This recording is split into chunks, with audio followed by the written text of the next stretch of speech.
There you go. All right, I think we need to get started, if I can get your attention. Good evening, everyone. My name is Carrie Ann O'Meara, and I have served as the program chair of this 37th meeting of the Association of the Study of Higher Education. On behalf of the 2012 Program Committee and ASHE President, Anna Neumann, I am so pleased to welcome you to this year's conference. The theme of this conference is freedom to learn. We gather together in interesting times. It's a time of pause for many lawmakers after the elections when they reflect on what has happened and next steps. In that pause are many contradictions. For example, we celebrate the 150th anniversary of the Land Grant Act and the role it played in expanding access as we await the decision of the Supreme Court Fisher versus UT case, where the future of affirmative action is on the line. Lawmakers will convene with a clear mandate to make jobs and a stronger economy a first priority, and yet, as Mike Rose will remind us, community college and state university budgets have lost public funds that make access to good jobs in this economy possible. The DREAM Act offers the promise of access for immigrants to higher education at a time when college tuition and fees make higher education seem out of reach for many students, many families. Here at ASHE, we bring our research into this dialogue in ways that we hope will enrich the public dialogue as well as our own understanding of these issues. This is our largest conference ever, with an estimated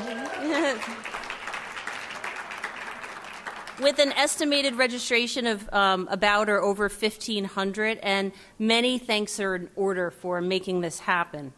First, to our 2012 Program Committee. This committee dealt with an increase in proposals of 23%. They approached every task with dedication and in a spirit of collaboration. I would like to ask each of the members of the 2012 ASHE Program Committee to please stand and be thanked.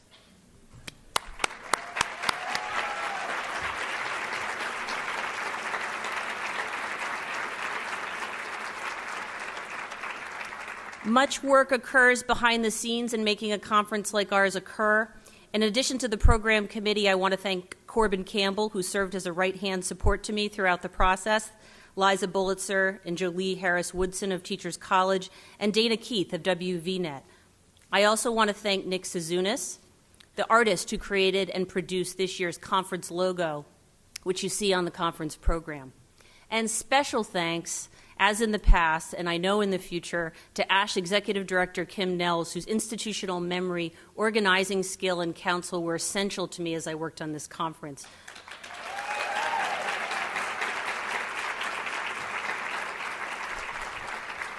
To all of these colleagues, we are most grateful. I hope you're as excited as we are about our keynote presenters, Mike Rose and Bob Moses.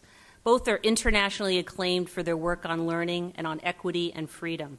Mike's most recent book, Back to School, Why Everyone Deserves a Second Chance at Education, and Bob Moses' book, Creating a Grassroots Movement to Transform Public Schools, Quality Education as a Constitutional Right, are praised by critics and consistently cited by policymakers. In each talk, we'll be given the rare opportunity that we're going to be given in a few minutes of being taken inside classrooms. We will also get to know about learning constructed in third spaces, in traditional and new ways, and consider learning to what personal and public ends. These are keynotes not to be missed. Please note that we've set up 7 presidential sessions, several of which have happened this afternoon, that examine freedom to learn from different angles. Topics addressed include the role of the courts, state governments, the instructional core, faculty individual and collective agency, our own research on student learning, and the current issues of the last year that tested higher education values and autonomy. I'm Irish, and the Irish are known for giving toasts when in front of large groups of people. Instead of a toast, though, since we don't all have a drink in our hand, I'd like to offer 2 wishes for you at this conference. First, it's my wish that you connect with those who study similar areas and leave affirmed and re-energized about the importance of that research and that learning. Second, I wish that you find at least one other person at this conference, someone that you don't yet know, but who you'll stay in contact with you about your work this coming year.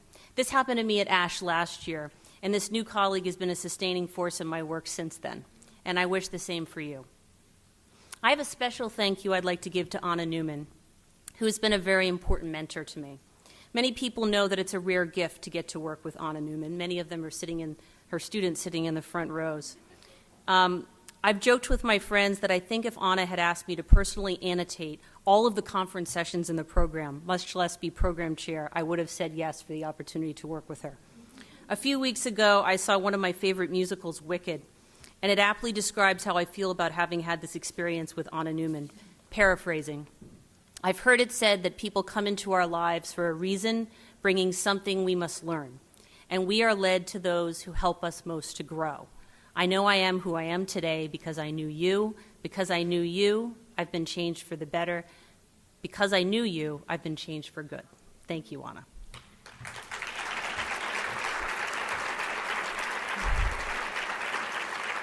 Now I would like to introduce another very special someone. Aaron Pallas is professor of sociology and education at Teachers College, and he will be introducing ASHE President, Professor Anna Neumann. So Aaron Pallas, again, is professor of sociology and education at Teachers College, Columbia University, where he studies educational stratification, educational policy, and the relationship between them. He is a fellow of the American Educational Research Association, former chair of the Sociology of Education section of the American Sociological Association, former editor of the ASHE journal, Sociology of Education, and effective January 1st, 2013, will be the Arthur I. Gates Professor at Teachers College, Columbia University. His recent projects are explicitly designed to inform policymakers and other stakeholders about conditions in New York City public schools. Aaron?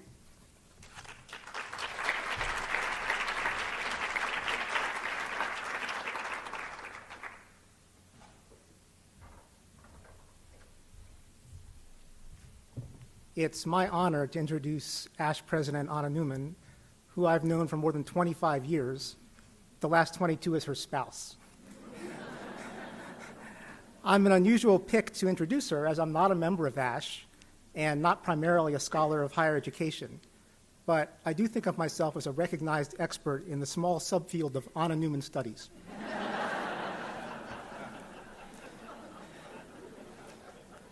The child of Holocaust survivors, Anna was born in Israel when the country was in its infancy.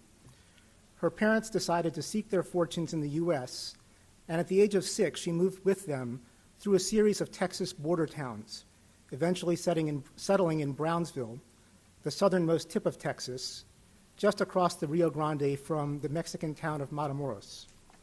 English was her third language, after her home language of Yiddish, and Hebrew, the school language of Israel.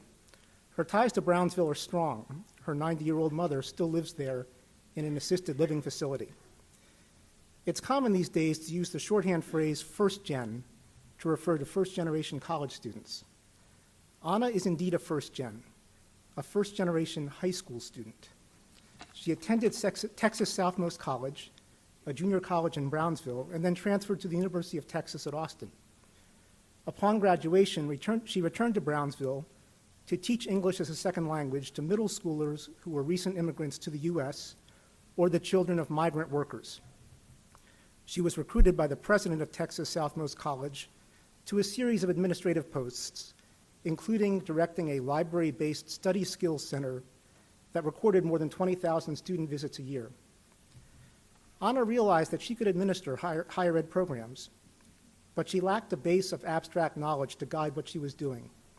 She enrolled in the PhD program in the Center for the Study of Higher Education at the University of Michigan, studying with scholars such as Marv Peterson, Jerry Gurin, and Z. Gamson.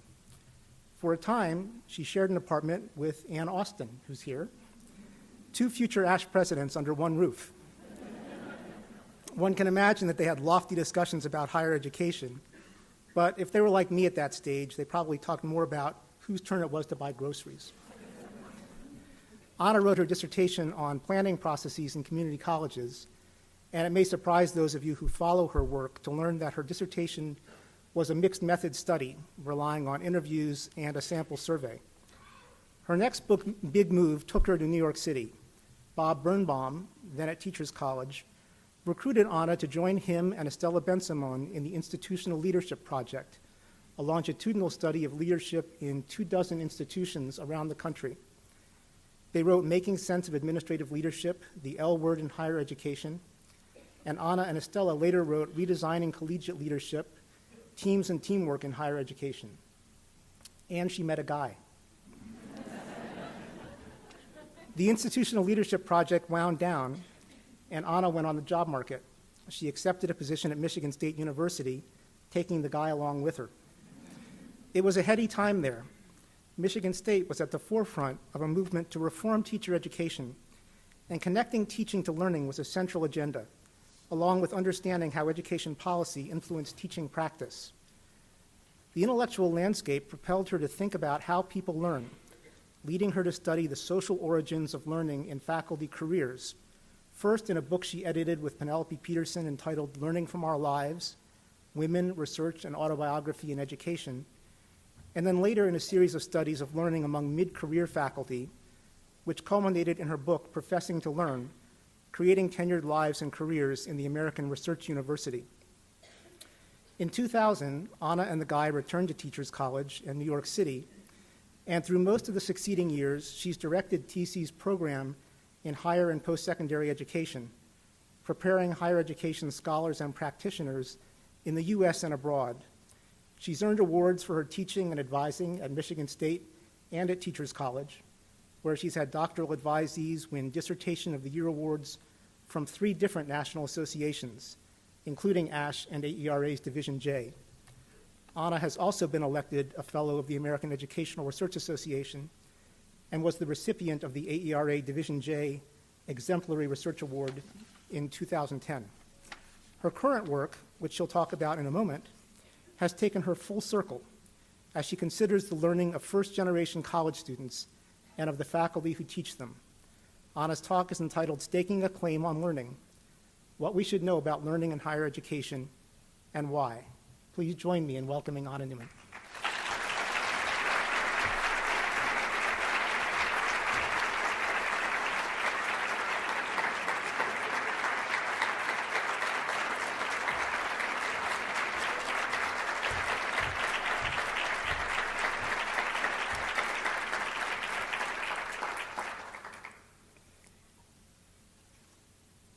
Okay. Just double checking. Things got a little turned around here. Well, first of all, thank you all so very much for joining me this evening. Welcome to ASHE and welcome to this session. I would like to really thank Carrie Ann O'Meara and Aaron for those wonderful words. It meant a lot to me. Thank you. I also want to extend thanks to a number of other people. A very special thank you to every member of the ASHE board for what you've given to your association this year and to me as well. We are so very lucky to have you. I extended my thanks to them this morning, although there are a few people who I do want to point out this evening as well. My very sincere thanks to Kim Nels, ASHE Executive Director, for her powerful and ever-vigilant stewardship of ASHE. Kim's dedication to our community's development, commitment to equity and excellence, unbeatable energy, and creative flair add depth and dazzle to everything we do. A very big thank you as well to our very dedicated ASHE office staff. I am especially indebted to Karen Mix, legal counsel to the ASHE board, for truly outstanding insights into how ASHE works, structurally, interpersonally, and culturally. I am ever amazed at how much Karen contributes to the huge backstage of ASHE work, and I think all of you should know that.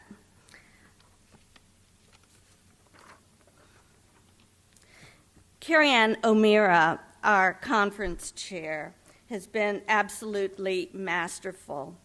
Her leadership, intellectual, interpersonal, instrumental, has been absolutely top-notch.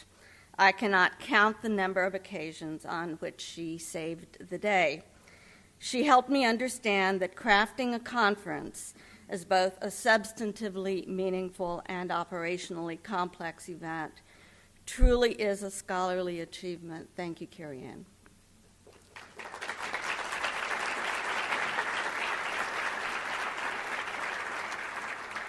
My very special thanks also to Liza Bolitzer, doctoral candidate at Teachers College, Columbia University, for supporting my research and my leadership duties in countless ways. Her contributions to ASHE this past year have been superb. I cannot launch into my presidential address without a few personal thanks. I will always be grateful to Marv Peterson, Jerry Gurin, Z. Gamson, and Ellen Chaffee for helping me early on encounter research as a way of life, to Bob Birnbaum for showing me the insides of his own craft of research, and to my friend and colleague Estella Ben-Simone, who has always been for me a rich source of intellectual wisdom and professional inspiration. My deepest thanks go to Aaron Pallas for encouraging me and supporting me in my strivings to grow into the scholar, teacher, leader, and person I have most deeply wanted to be.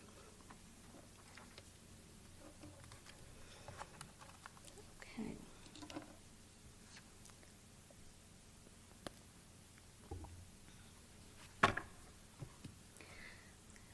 The United States Constitution makes no mention at all of the freedom to learn.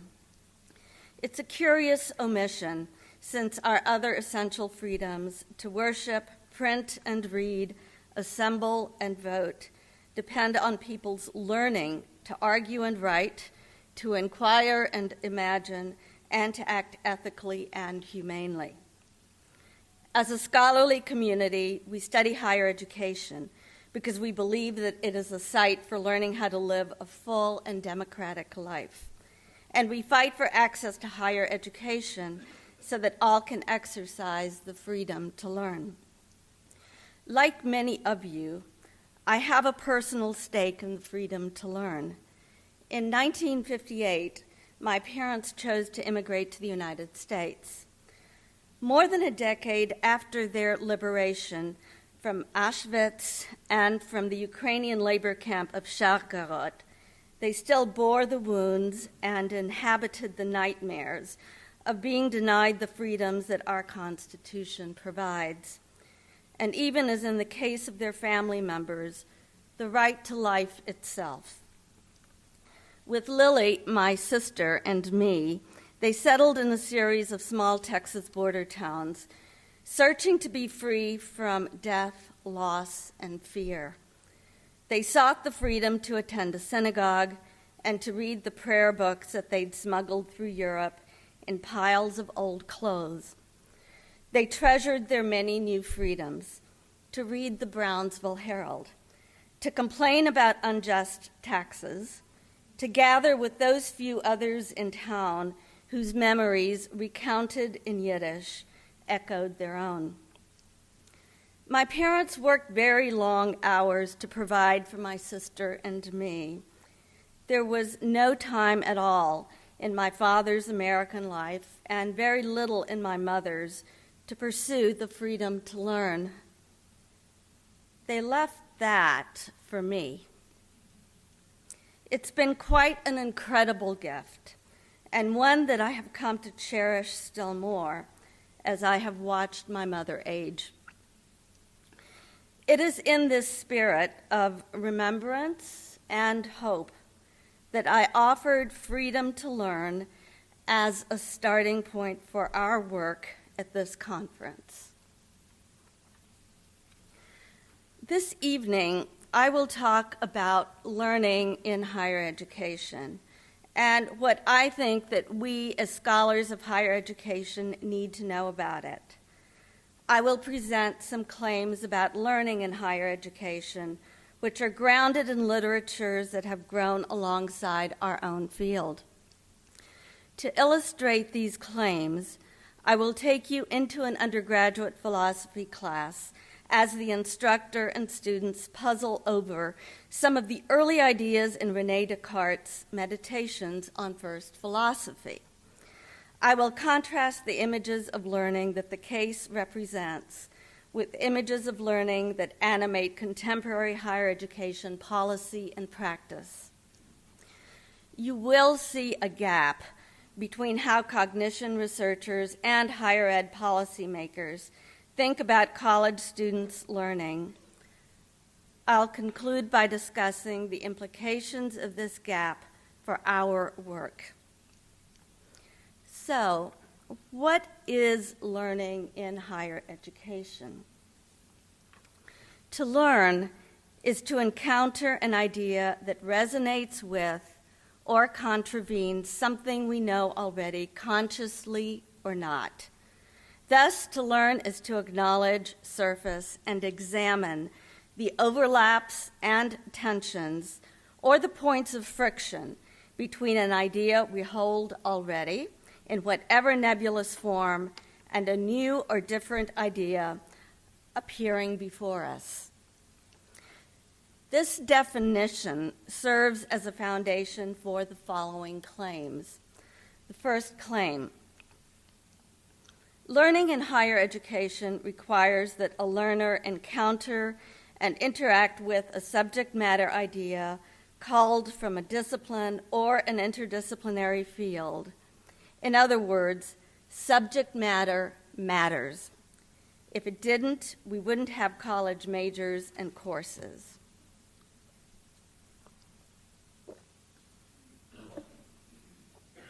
The second claim: encountering a new idea can surface a college student's prior knowledge of a subject of study. Culture shapes that prior knowledge. The ideas, assumptions, and beliefs that students bring into class as a starting point for their learning of academic ideas are rooted in students' family and community lives, their past schooling, and their personal experiences. This prior knowledge can feel personal or even sacred to the students. And the third claim: learning in higher education emerges when a student acknowledges and works through differences between her prior views and beliefs and new ideas that instructors or texts represent. This learning may involve a cultural encounter between one's own, one's family's, and one's community's deeply held views and the views that scholarly communities profess. Such encounters have both cognitive and emotional features. A focus on cognition alone yields a partial account of learning in higher education. Now, these claims are not my own. They are rooted in John Dewey's conceptions of learners and learning, and they draw on research by leading scholars of cognition and also on learning in K-12 classrooms, including work by Lee Schulman, Penelope Peterson, Magdalene Lampert, Deborah Ball, Gloria Ladson-Billings, Carol Lee, Chris Gutierrez, Luis Moll, and John Bransford. These scholars' disciplinary orientations include psychology, the learning sciences, anthropology, sociology, and philosophy. Now, let me be clear. The differences between K-12 and post-secondary education do matter. But as I myself, a teacher and researcher who has studied the learning of college presidents, faculty, and students, as I found that K-12 research does offer some helpful ideas for advancing what we as a field already know about learning in college, and also what college teachers can do to support students' learning. I have chosen not to cite any more authors or theories tonight. I will make all that available in the published version of this talk, including important connections to work in our field. What I'm going to do instead is to give you an example and further explain learning as the process of learning a subject matter idea. In a few minutes, I will introduce you to Sophia, an associate professor of philosophy at Meritage University, as she interacts with Adina, Gilbert, Marcus, and about a dozen other beginning undergraduate students in an honors-level introductory philosophy class. As part of a study of classroom teaching and learning of liberal education in high-diversity urban college classrooms, I observed and audiotaped Sophia's class once a week during the spring 2011 semester. Through the semester, I read as many of the assigned philosophy texts as I could. I interviewed Sophia regularly about those texts, how she taught them, and how, in her view, students made sense of them. I also attended a second section of Sophia's course for the purpose of cross-validation. Tonight, I'm taking the liberty of homing in on a single class session to illustrate the claims I've just laid out and also to share with you my evolving approach to studying learning in higher education. You should know that for purposes of clarity, I've edited the text of the class transcript, simplifying and distilling a half-hour segment of classroom activity to focus in on just a few key points. Other researchers might attend to other features of the data. Now, this slide that you see up here is going to disappear from the screen in about 1 minute. Before that happens, I'd like to ask that you take one last look at those 3 claims. What I'd like for you to do is to try to keep them more or less in mind as I narrate the story of what goes on in Sophia's class. I'm going to give you about 5 seconds right now. If you'll just look those over, please.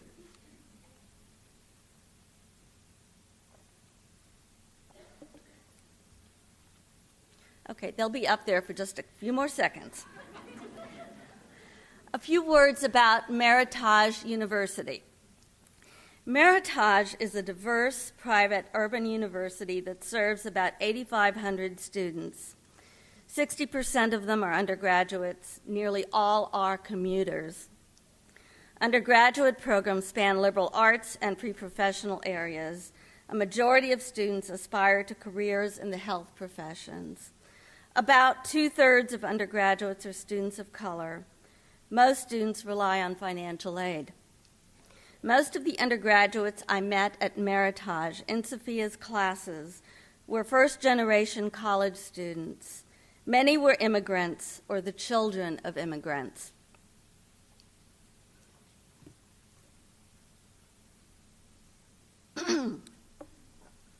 Okay, here we go. The story takes place as Sophia leads the class through the early portion of René Descartes' Meditations on First Philosophy. It is the second week of the spring semester. I will relate the story of what happened in class in 3 parts. I call part 1 the Matrix. Early in his meditations, Descartes subjects his most basic beliefs to doubt. Do I exist, he queries. Might I be asleep? Might I be dreaming? Could I be part of another being's dream? Does the world I see, hear, smell, and touch truly exist? Or am I deceived? Could this world be an illusion, the handiwork of an evil genius who uses us for his ends? Doubting of this sort is central to understanding Descartes' meditations. Sophia has told me what she thinks could happen in class as she introduces Descartes' doubt. Some students will relish it, others will question Descartes' common sense, maybe even his sanity. Some will debate him, others will struggle. Some may shut down. So, how exactly will Sophia teach Descartes' doubt and the very act of doubting to her students? When Sophia first introduced Descartes and his question, "Am I asleep? Is this all a dream?" students volunteered a surprising thought. This sounds a lot like the movie The Matrix. The class erupted into talk, with students well versed in the movie filling in those less familiar with it. Sophia had let that conversation play out a bit. So I'm going to tell you a bit about The Matrix. All right, so in The Matrix, a computer hacker by the name of Neo learns that what he thinks is the real world is actually an illusion created by a complex computer program. That vast computer system feeds off the energy produced by human beings who are kept immobile in a dream state in pods. Much like Descartes' meditations, The Matrix raises the question, are human beings trapped in illusion, unable to rely on their senses alone to discern what is real? 2 days later, I'm observing in Sophia's class. Sophia opens the discussion by asking about Cartesian doubt, and here is what ensues. "We see it in math, we see it in science," says Sophia. "So what kind of special doubt does Descartes express in Meditation 1? The students hesitate. Some offer words they recall from the assigned reading. "Senses," says a student off to the side. And to that, Sophia responds, "Yes, it has to do with the senses." "He doubts his existence," offers another. And again, Sophia confirms. "He does start doubting his own existence," but now she adds, "So, what's his method?" In a hushed voice, a third student answers, "It's like breaking down to the fundamentals and then building up on what he finds is real." "Right," says Sophia. Taking a comment here and there, she weaves students' words into a picture of what Descartes is up to in early meditations. He takes our most basic beliefs, she says. He calls them into question so that other beliefs built on those basic beliefs also are called into question. He wants to find the most fundamental beliefs that we can't possibly doubt. Pausing, Sophia asks again, "So which are the basic beliefs that Descartes called into question?" "The senses?" Gilbert sounds like he's guessing. "Right," says Sophia. "So there's this belief. I believe my senses are reliable." But Descartes, in his doubting, says, "No, my senses sometimes are not right." Continuing back and forth, Sophia asks students to name other beliefs that Descartes subjects to doubt. She then looks these over. Cartesian doubt, she says, is a theoretical form of doubt in which our basic beliefs are called into question. And Gilbert interrupts to clear away uncertain beliefs, to find certain ones, he says, and Sophia then picks up. "All beliefs are questioned," she continues. "I can only know I'm here in class today if I know for certain that I'm not dreaming, that I'm not in the matrix. But I can't know for certain that I'm not dreaming, so therefore I can't know for certain that I'm here in class." Sophia then switches gears. In Meditation 2, she says, Descartes looks around and he asks something else. "Is there anything," he asks, "that I can't doubt?" And that, says Sophia, is exactly it. She then lays out for the first time the point that she hopes her students will get. The mere fact that Descartes is wondering about his own existence proves that he is existing. Sophia pauses. So, and she looks at her class. What do you think?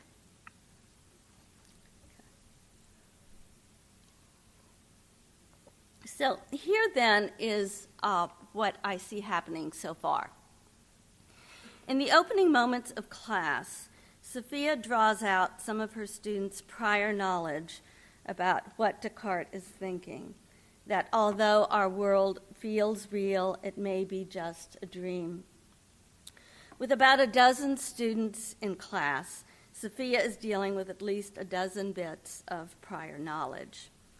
She anchors the class's work in an image drawn from popular culture, the movie The Matrix, that students explain to each other.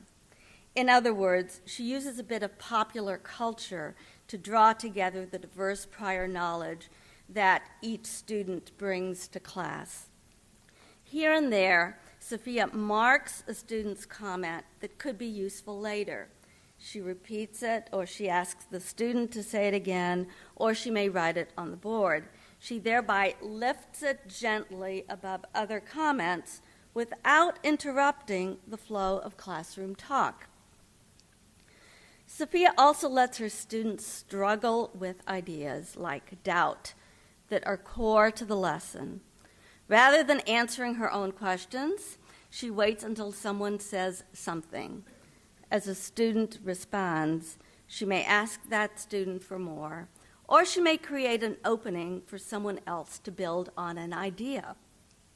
She also lets students interrupt her and finish her sentences. Sophia thereby pulls students into the view of doubt, which initially she'd outlined in the barest of ways. Sophia also capitalizes on the fact that the matrix resonates with her students regardless of differences among them in other prior knowledge that they bring to the table. The movie offers a common plane for launching discussion of the philosophical ideas in Meditations. This, then, is how Sophia, as teacher, works with her students' prior knowledge. She surfaces it, she consolidates it, she nudges it forward.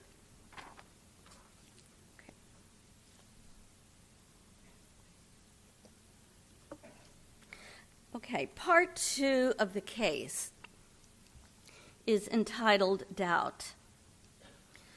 I just offered that Sophia works with her students' prior knowledge by nudging it forward. But nudging it forward toward what exactly? I think we'll agree that no academic learning experience can involve only the surfacing of students' own prior knowledge.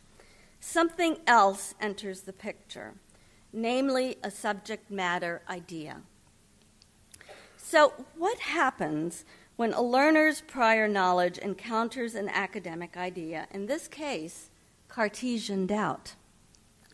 Let's return to that moment when Sophia's students realize that the big question in the matrix runs awfully close to the big question in early Meditations. Both lead us to ask, are we real? Is our world an illusion? Curious as to what her students make of all this talk about doubt, Sophia has asked them, what do you think? Sitting amid her peers, Adina speaks up. He makes sense, says Adina, but it's just not working for me. What do you mean? Sophia asks. I'm a person, says Adina. It's like you've been learning, you've been knowing all this stuff since forever, and then you're going to have to... Adina stops short. I can't follow along with him because I don't believe in that personally.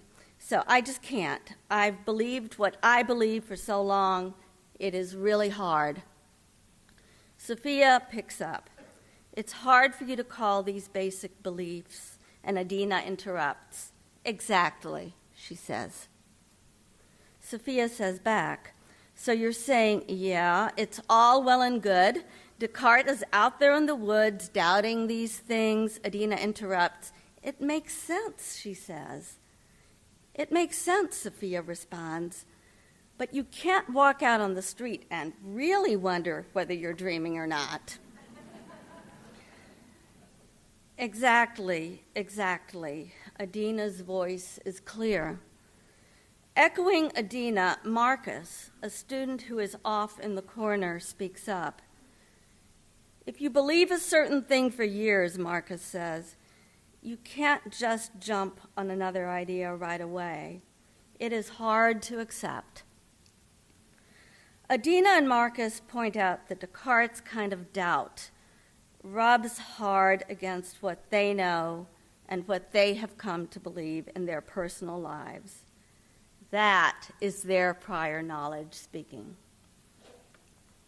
Sophia quickly responds, Descartes does not want us to believe that those things that we hold to deeply don't exist. He does not want us to believe that we actually are dreaming. But maybe, she says, just maybe, admitting the possibility that it could all be a dream. I know, Sophia adds, it's not a pleasant thought. It's not a comfortable thought. And Descartes says as much. He's not really comfortable with this either. I mean, picture yourself alone, wondering about all this stuff. Then turning back, Sophia adds, Adina, he's with you. In this way, Sophia points out to Adina and Marcus and others in class that just as they struggle with doubt, so did Descartes.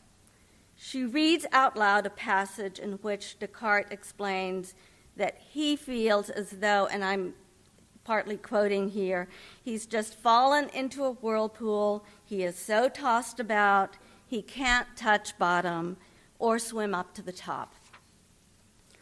Sophia looks up from her text. What do you hold on to, she asks, if you're admitting the possibility that these long-held beliefs are all false? What then is there to hold on to? The students talk excitedly. Sophia listens, responding to one or another, occasionally hearing an idea that gently she repeats. She corrects still others whose thoughts seem about to lead them astray. I've got it.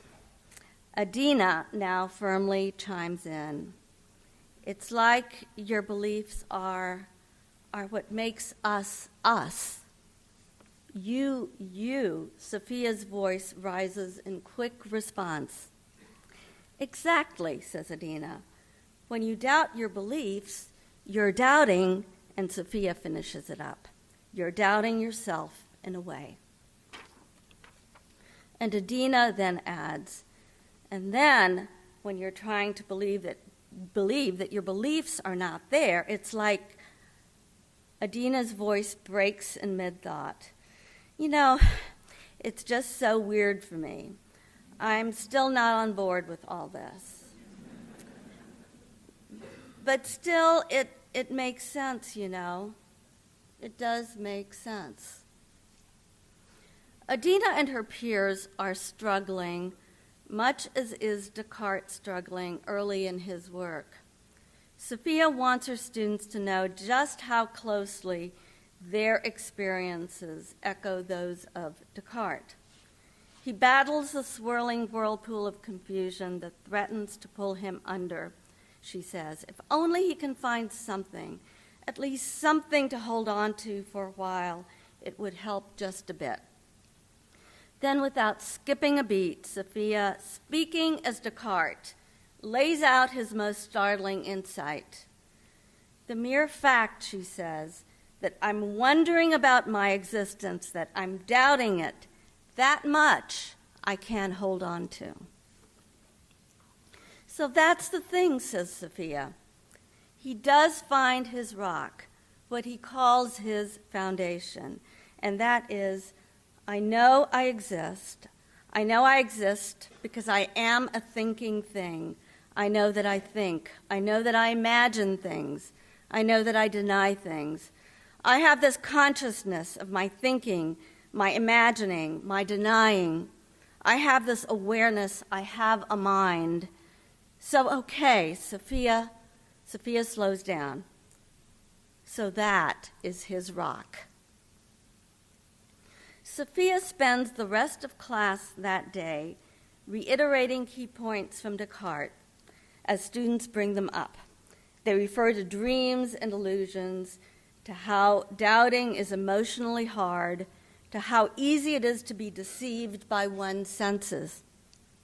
Sophia leads them deeper and deeper into Descartes. Students refer more and more to passages where it's Descartes who's saying these things. Increasingly, students are themselves conversing with the text, with Descartes. They speak to his thoughts more and more from their own. References to the matrix dissipate.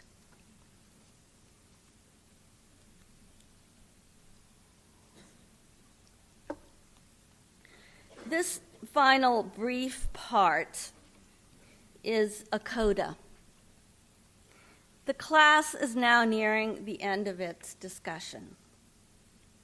Again, Adina speaks up.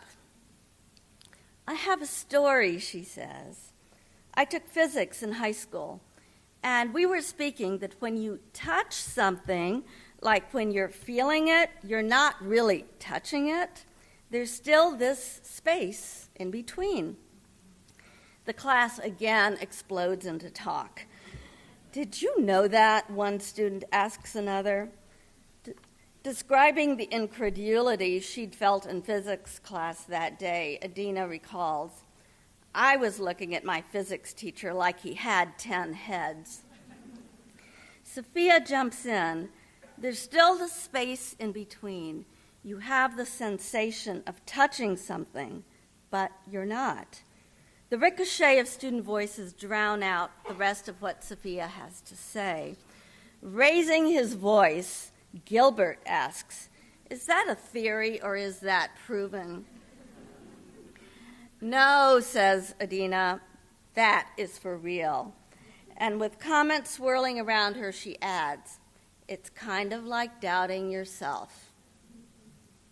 Sophia jumps in. This is a different way of thinking about what Descartes says. You have the sensation of touching, say, the chair that you sit in, but the chair is different from what our sense experience tells us. Good story, Adina, another student exclaims. As this final episode suggests, Adina has continued to think about the very first idea that Sophia has put on the table, that sensation without thought is not a trustworthy guide to knowledge about the world. But now Adina seems less troubled by this notion. She now offers the class another lesson she learned in the past, that what we experience as our hand touching an object, in fact, involves charged atomic particles in our hand and in that object that resist occupying the same exact space. Two things stand out for me here. First, the presence of the subject matter idea, here drawn from philosophy, that is Cartesian doubt. And second, the presence of yet more prior knowledge by way of high school physics that Adina accesses as she learns about doubt, a philosophical idea. Okay. So let me recap. I've shared 3 claims with you. First, subject matter matters in college students' academic learning. Second, students' prior knowledge about that subject matter matters as well. And third, learning involves an encounter in students' experiences between these 2 forms of knowledge. We now have to ask something else. What does this view of students' learning imply for good teaching in higher education? To respond to this question, I'm going to offer 3 additional claims. First of all, good teaching involves the orchestration of an encounter of subject matter ideas.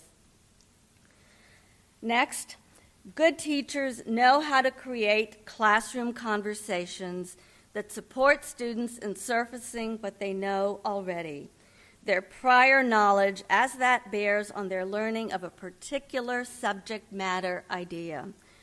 2 features of such conversations are respect and care.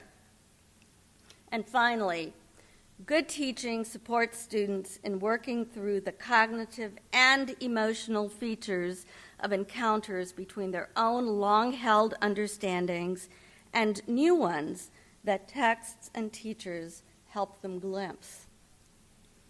I think we saw all this play out in Sophia's teaching, and especially in her interactions with Adina.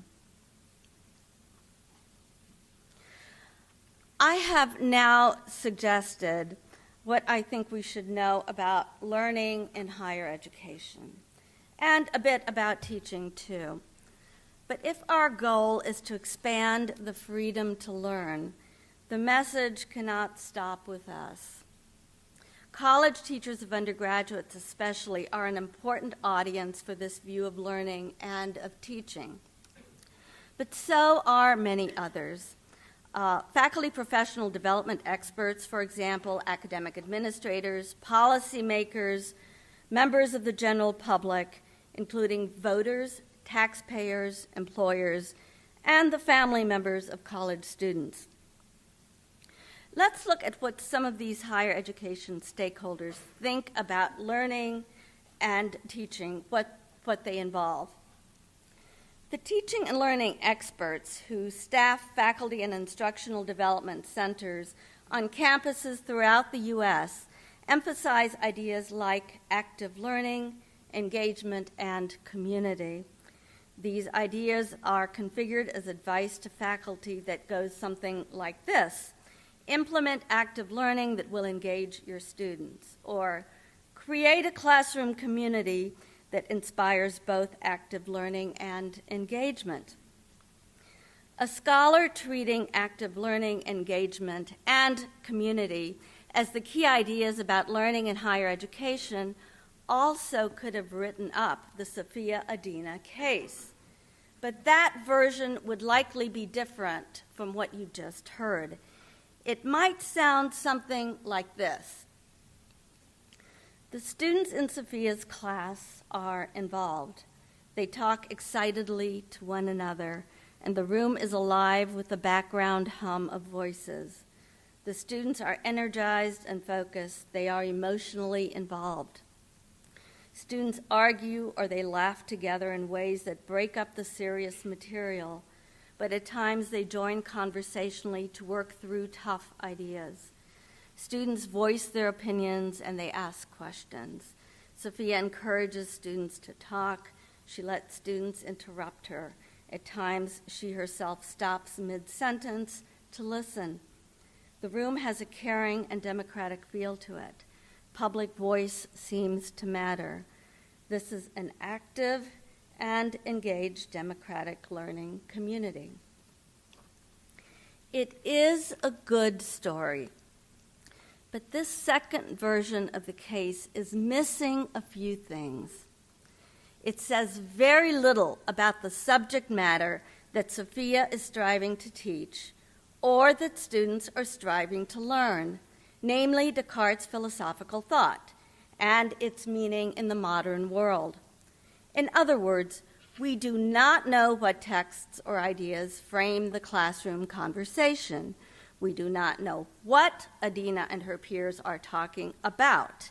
We do not know the substance that spurs their excitement.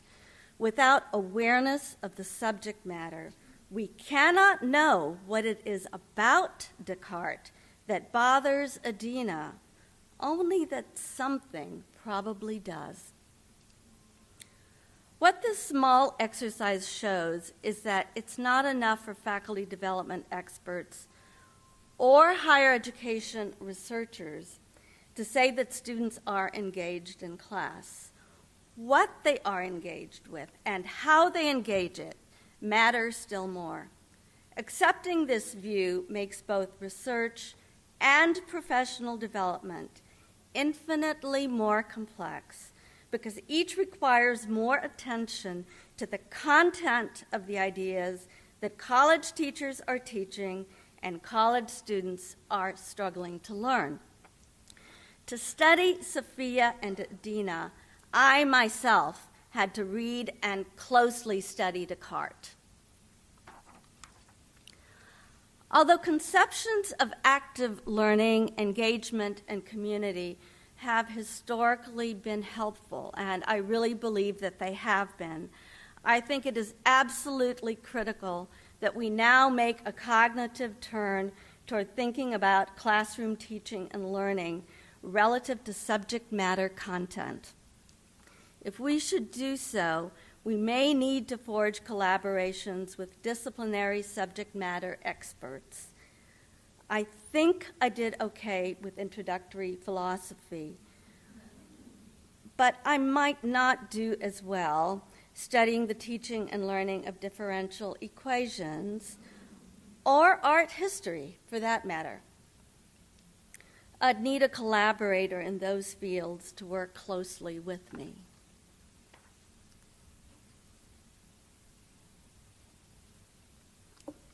Now, I'm going to make a shift. Let's look at how policymakers, especially government officials, define post-secondary learning and teaching.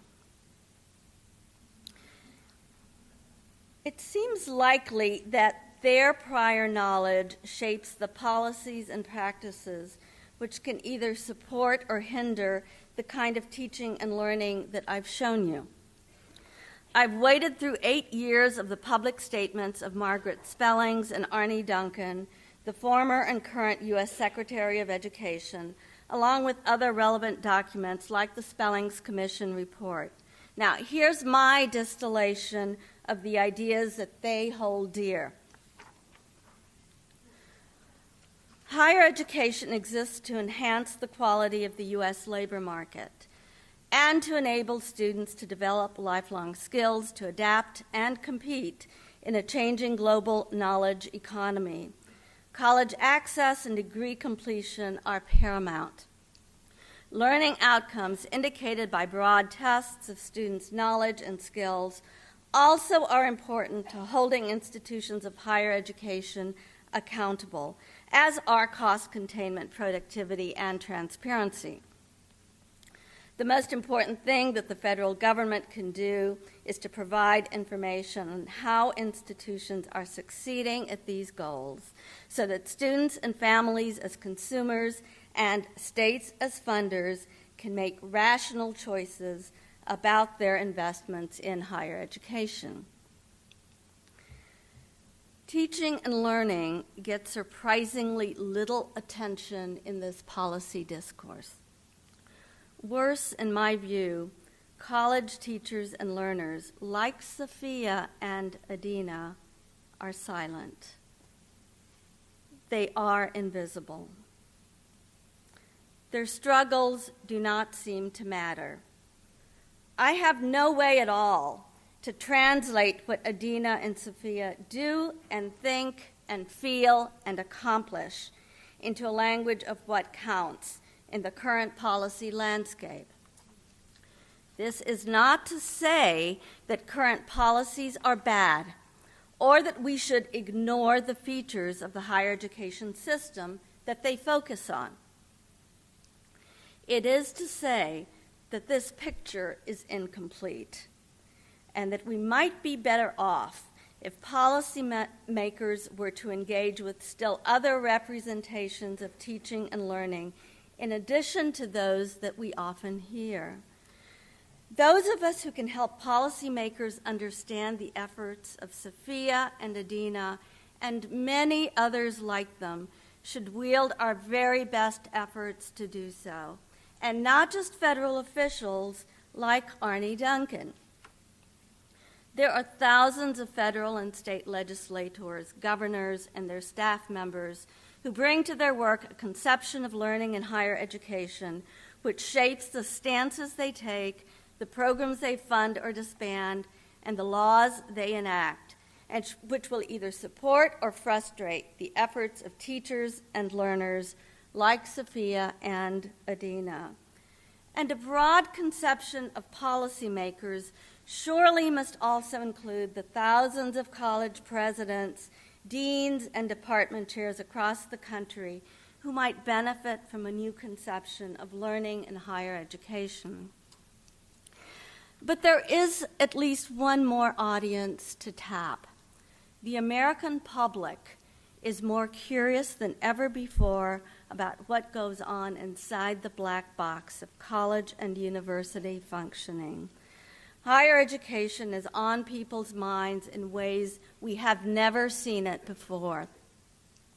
What worries me is that what's on the minds of the general public and of the journalists who inform them has virtually nothing at all to do with the deep and important work that Adina and Sophia are up to in class.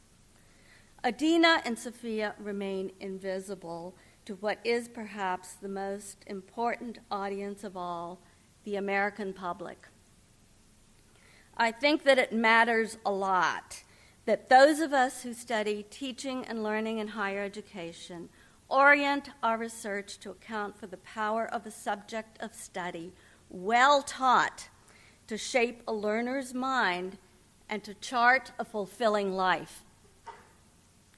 I also encourage those among us who study other higher education topics, like organization, leadership, policy, student affairs, finance, the law, and more, to ask a simple but important question.